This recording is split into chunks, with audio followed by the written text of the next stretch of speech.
Plenty of goals in the FA Cup today. We saw Bristol City beat Millwall 3-0, Swansea 5-1 against Nottingham Forest, West Ham beating Doncaster 4-0. Meanwhile, Manchester City having to come from behind to beat Cheltenham Town by 3-1. The big story then, I suppose, Southampton 1, Arsenal 0. Stewart Robson is still with us as we welcome to the show Frank Leboeuf as well. What's wrong with Arsenal? Why was this such a tepid performance from them, Frank? Well, especially the first half, we have to say, where Mikel Arteta decided to almost change half of the team from the people we normally see on the field.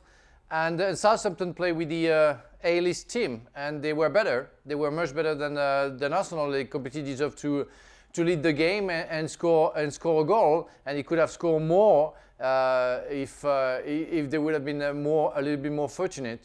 But the second half, Arteta started to put some top players, like we saw Lacazette coming in and some others, Partey as well, and he changed the game dramatically, but maybe too late.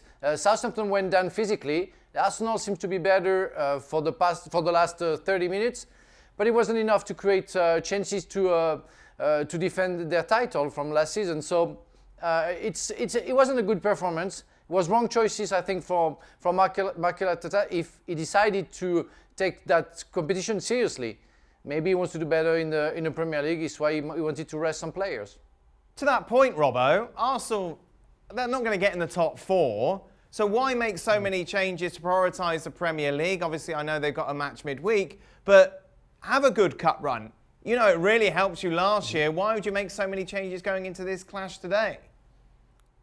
Yeah, I don't quite understand it because it does give you that momentum. And Arsenal had a good 3 or 4 weeks. Yeah. They're having a terrible time. They've had a good run. Why try and change things? This was a game that they should have been trying to win. They should be trying to win the FA Cup. As you said, they're not going to go down. They're not going to get in the top 4 at the moment. Yes, they've got the Europa League still to go for. But this was a game I thought they had to win. And I think it just shows how good Saka and Smith Rowe have been in recent weeks. They've been the 2 players that have really made things happen for Arsenal. And Smith Rowe wasn't playing and Saka came on as a sub. And I think they really missed them. We're talking about, Frank was talking about Lacazette and Aubameyang, but obviously didn't play.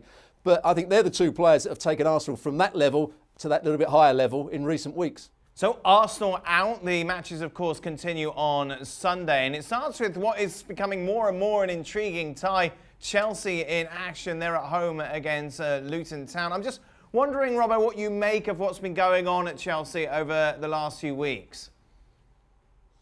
It's been disappointing from a Chelsea fan point of view. It's been disappointing for Frank Lampard. He's not been able to get the best out of his players. I think he's struggled to find the right formation, the right team.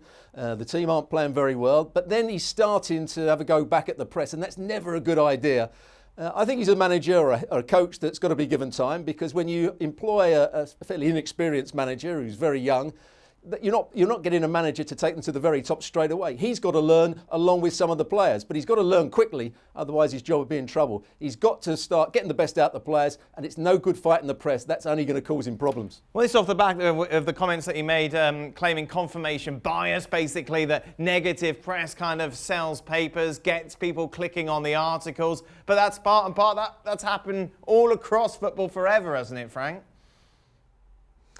Yes, of course, and as Stu said, you shouldn't fight with the press because you're going to be beaten at the end of the day, and this is normal process. Frank has been, I think, protected last season because they couldn't hire any player, recruit any good players, and he did pretty well with all the players.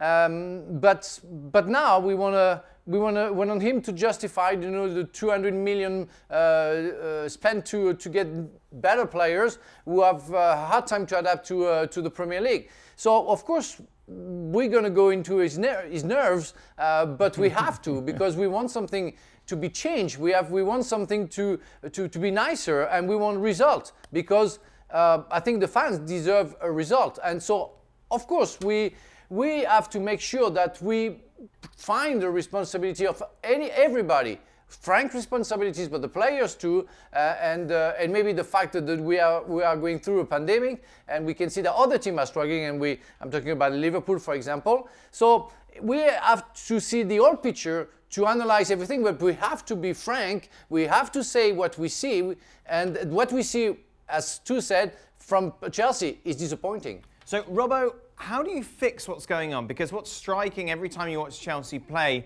is that it's basically 11 individuals running around. There doesn't seem to be any cohesion, no real plan in place, certainly when you compare it to Leicester City, which we, of course, did this week. So how do you fix that from Lampard's point of view?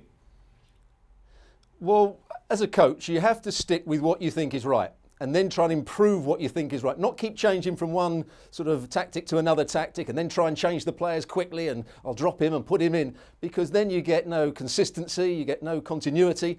You've got to trust what you're trying to do and work at it day in, day out on the training field, and you will get better. And at the moment, what I'm seeing is he's asking too much of his fullbacks. They're only playing with a back two, and that's changing quite often. It was Rudiger and Thiago Silva the other night.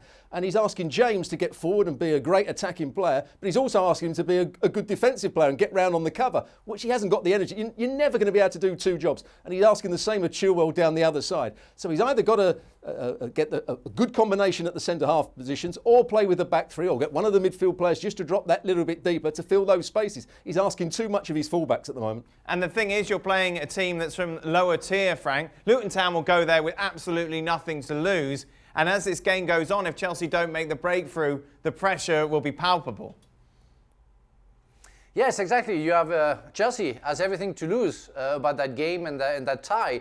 And Frank knows very well Luton because he played against them when he was in charge of Derby, and he knows how good they are and the trouble that he's facing ahead with that game. So it's not going to be easy. They can make it easy if they score very quickly, and Luton will have to open up, and maybe they're going to be punished very, very often by Chelsea. But as long as Chelsea doesn't score the first goal, they're going to start wondering, if they're not going to be trapped at some point. That's going to be the tie.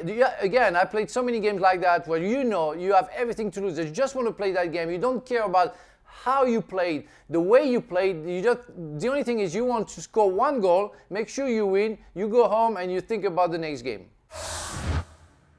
Thanks so much for watching ESPN on YouTube. And for more sports highlights and analysis, be sure to download the ESPN app. And for premium content and live streaming, subscribe to ESPN Plus.